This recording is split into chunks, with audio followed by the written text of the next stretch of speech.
कई क्रांतिकारी स्वतंत्र सेनानी थे कि जो अपनी देश के लिए, समाज के लिए, आज़ादी के लिए ये स्वतंत्र संग्राम में अपनी प्राण का बलिदान करने को तैयार थे, प्राण न्यौछावर करने को तैयार थे और अंग्रेजों के विरोध में इन सभी महापुरुषों ने संघर्ष किया है। स्वातंत्र संग्राम का जो वातावरण था पूरे देश में फैलने के कारण इसमें महाराष्ट्र भी पीछे नहीं था।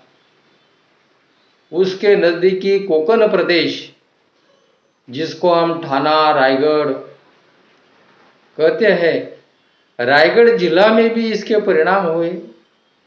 रायगढ़ जिला में भी ये सब परिस्थिति बदलती हुई दिखाई देती थी जनजातीय समाज में और अन्य समाज में, क्योंकि स्वतंत्र संग्राम केवल कोई एक समाज का नहीं था, पूरे समाज का था। स्वतंत्र संग्राम के इस योजना में अलग अलग परिसर से प्रमुख कार्यकर्ता, प्रमुख नेता, प्रमुख सत्याग्रही लोग सामने आते थे। उस समय महात्मा जी द्वारा भी नमक का सत्याग्रह, उस सत्याग्रह का उन्होंने आह्वान किया था। पेन, मानगांव, पनवेल, चिरनेर, महाड़ इस परिसर से बहुत सारा समाज एकत्रित हुआ था और उनकी उपस्थिति में मीट सत्याग्रह हुआ था। बाद में जंगल सत्याग्रह की योजना बनी। जंगल सत्याग्रह में पनवेल तहसील और चिरनेर उसके अगल बगल में समय समय पर अलग अलग ग्रामों में, स्थानों पर स्थान निश्चित किए गए। 6 सितंबर में बहुत सारी 4 जगह बैठकें हुई। उस बैठका सभा हुई, सभा में घोषणा दी गई। जंगल सत्याग्रह करने की पहली योजना निश्चित की गई। 7 सितंबर के दिन उस योजना के तहत जंगल सत्याग्रह की जानकारी देने वाला एक परिपत्रक, हस्तपत्रक, भित्ति पत्रक घरों घरों में वितरण किया गया। समाज में जागृति की गई और 8 सितंबर को चिरनेर, पनवेल तहसील के गाड़ेश्वर, ऐसे ग्रामों में जंगल सत्याग्रह किए गए।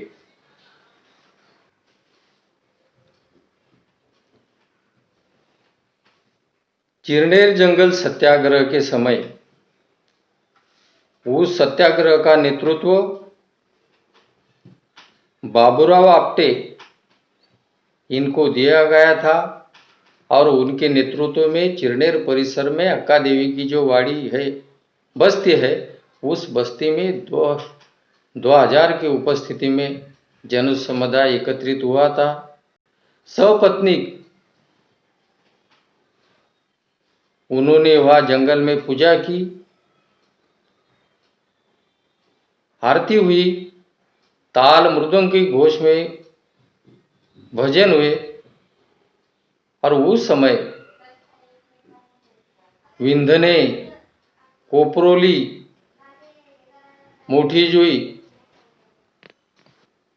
दिघोड़े, चिरनेर परिसर के ग्रामों से सभी लोग सत्याग्रही आए थे और आते समय साथ में कोयता, कुराली और सभी लोग जंगल में गए। उस सत्याग्रह के समय केवल 3 पुलिस अधिकारी थे। 18 सितंबर का संघर्ष और भी तीव्र करने की योजना बनी। 8 से 18 तारीख तक, जो 8 तारीख का संघर्ष दो जगह हुआ था, एक पनवेल तहसील में गाड़ेश्वर और दूसरा उरण तहसील में चिरनेर में।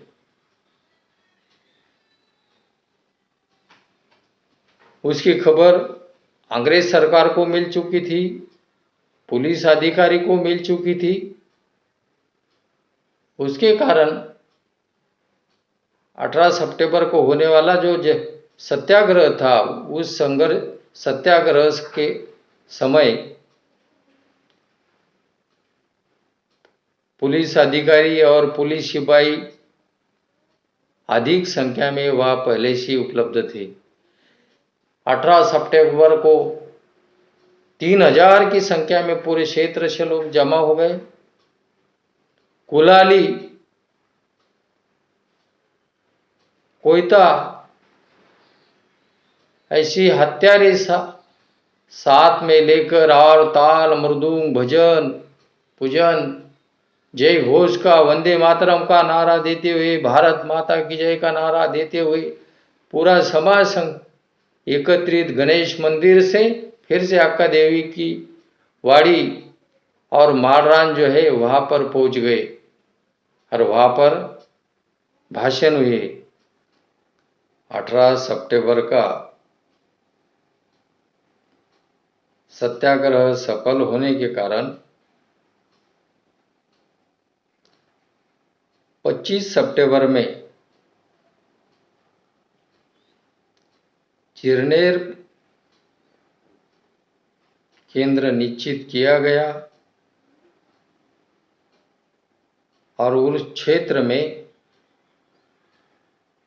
कोपरोली, विंधने, दिघोड़े, जुही, शाही,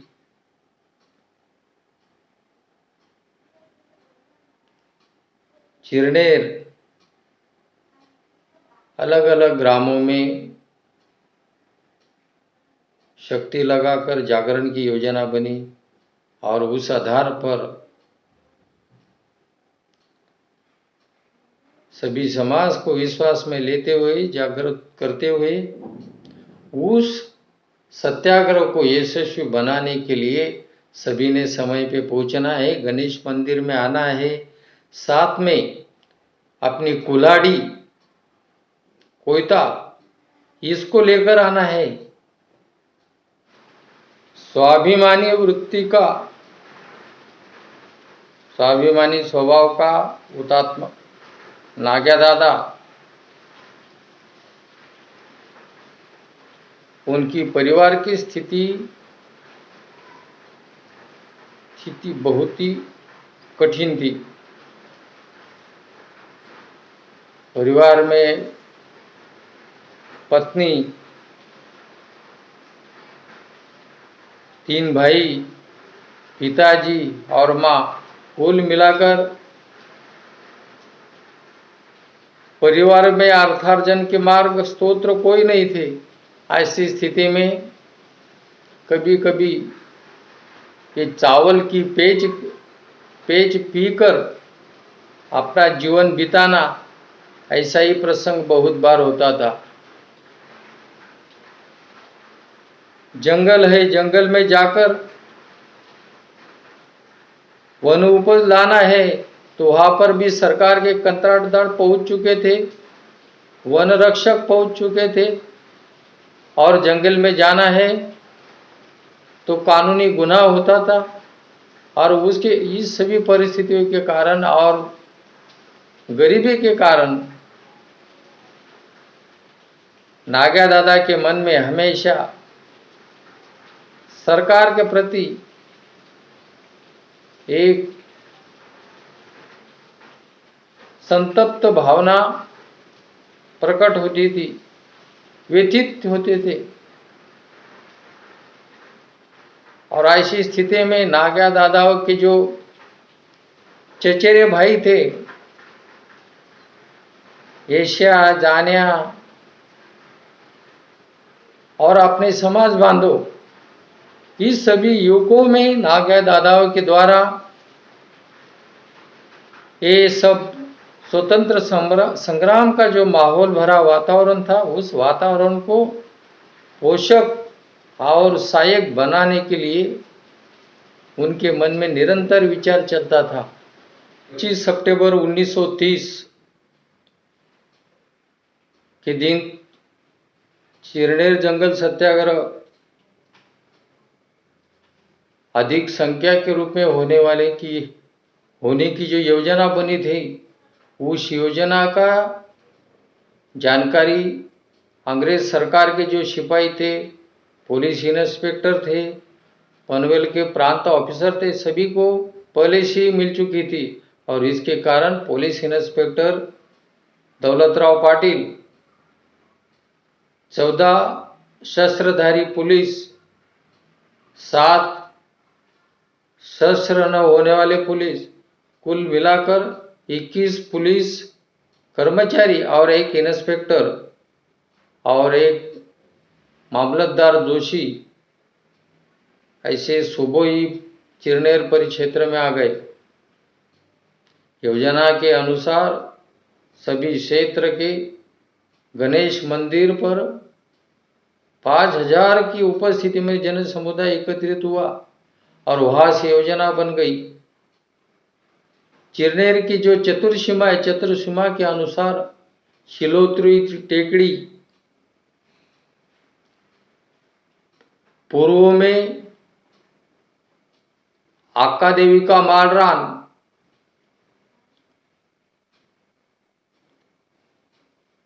और तड़कारान, सभी क्षेत्र में योजना बनी थी। और उसी के अनुसार 25 सितंबर के दिन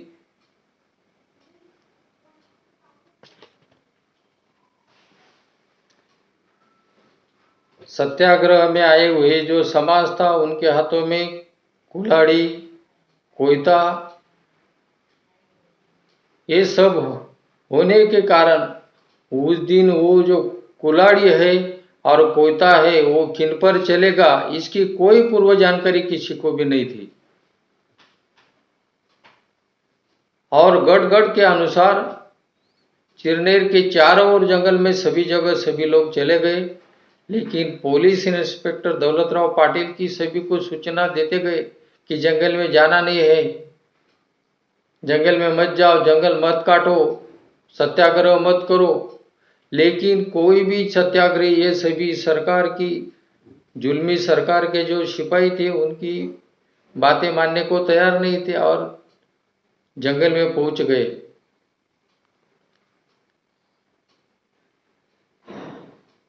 ताड़ का जो मालरान है, उस क्षेत्र में जो चिरनेर की टुकड़ी पहुंच गई, वो चिरनेर की टुकड़ी के साथ में हमारे नाग्या दादा महादुकातकरी और उनके मित्र परिवार, वो भी पहले से ही पहुंच चुके थे। योजना के अनुसार मालरान पर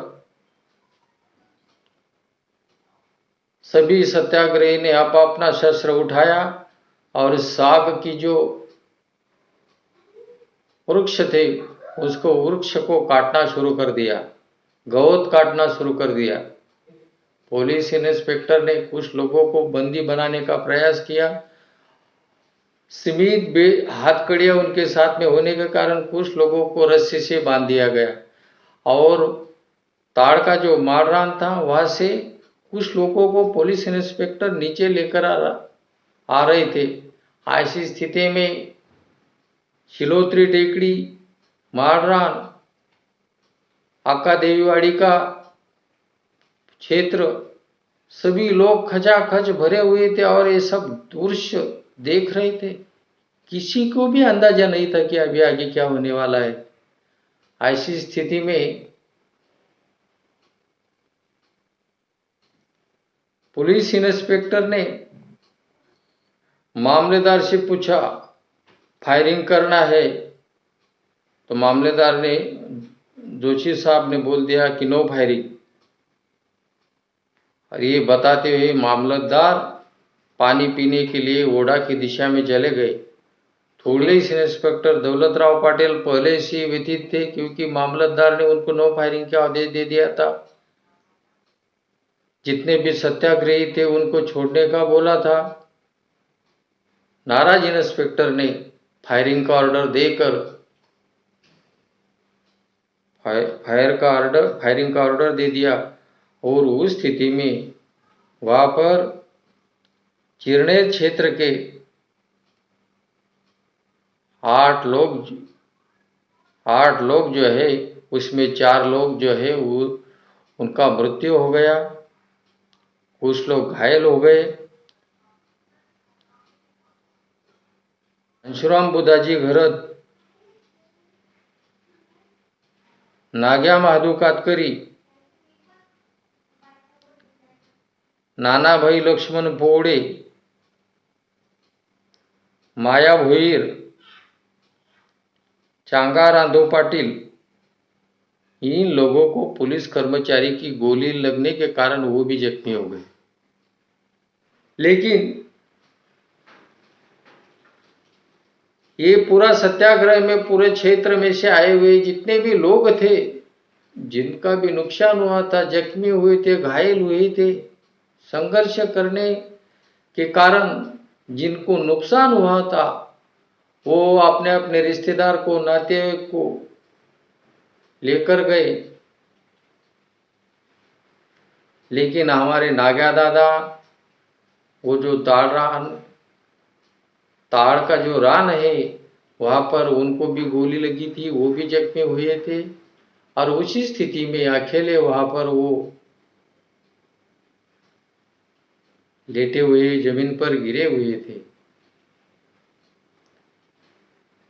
समझ में नहीं आ रहा था, परिवार के लोग चिंता कर रहे थे। नागा दादा की बहन ठकी जो है उस माहौल में आगे आई और अपना जो भाई है, छोटा भाई नाग्या दादा, उस नाग्या दादा उस क्षेत्र में किसी की नजर में दिखाई न दे रहे थे, उसको ढूंढने जंगल में आगे बढ़ी। पूरा क्षेत्र में घूमती रही, नाग्या दादा, नाग्या दादा। थोड़ी देर में आवाज आई कि मैं तो यहाँ पर हूँ। वह उसकी बहन ठकी गई और भाई और बहन एक दूसरे को मिले। नाग्या दादा को देखते हुए ठकी ने देखा कि पैर को गोली लगी है।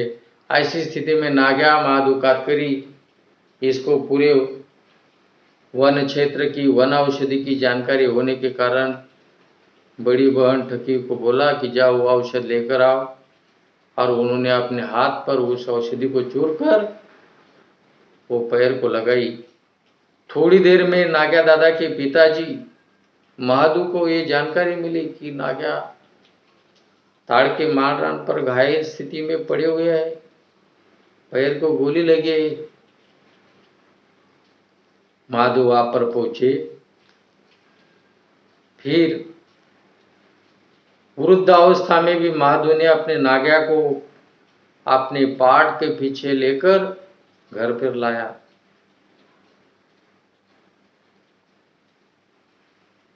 घर में पत्नी, माताजी ठकी, महादू और नाग्या दादा और 2 भाई, ऐसा पूरा परिवार जो है, पूरा परिवार चिंतित हो गया। और महादू ने सभी को बोल दिया कि आप सभी लोग नाग्या के पास में ही रहना है, मैं अभी जंगल में निकल जाता हूँ। और वैसा ही हुआ कि दूसरे दिन पुलिस कर्मचारी जो है, तो पुलिस कर्मचारी की धरपकड़ शुरू हो गई। जिन जिन लोगों ने सत्याग्रह में भाग लिया था, अग्रणी भूमिका निभाई थी, इनका शोध शुरू हो गया। लेकिन हमारे नागा दादा जो थे वो तो बीमार अवस्था में थे। अंदाजित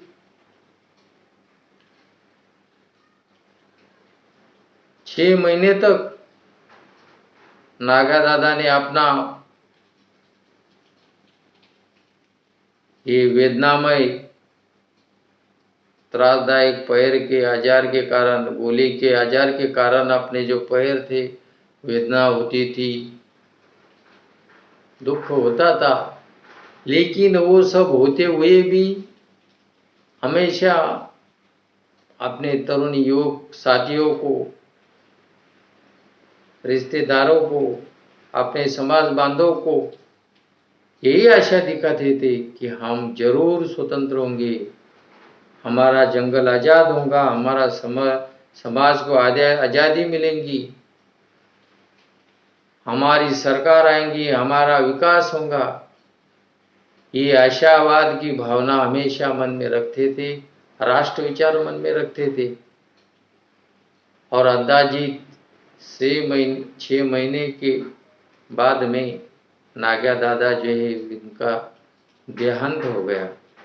वहाँ के जो स्तंभ है, हुतात्मा स्तंभ है, उस हुतात्मा स्तंभ पर नाग्या दादा का नाम कहीं भी नहीं दिखता था, लेकिन अपने कल्याण आश्रम के कार्यकर्ताओं के अथक प्रयास से, अथक प्रयत्नों से 2002 में नाग्या दादा का नाम भी वो स्मारक स्तंभ पर आ गया। और अंदाजित 2002 से कल्याण आश्रम की योजना से, कोकण प्रांत और कुलाबा जिला की योजना से 25 सितंबर का जो दिन है, नाग्या दादा की स्मृति के दिन में, महापुरुषों के दिन में, स्मृति के दिन के कारण एक उत्सव मनाने की योजना बन गई और उस दिन नाग्या दादा का स्मरण करने की योजना बनी। और शुरुआत में कुछ वर्ष छोटा सा कार्यक्रम होता था, लेकिन अभी धीरे धीरे उस कार्यक्रम को जिला की योजना से एक अच्छा स्वरूप प्राप्त हुआ, संगठनात्मक रचना बनी और नाग्या दादा का जो बलिदान है,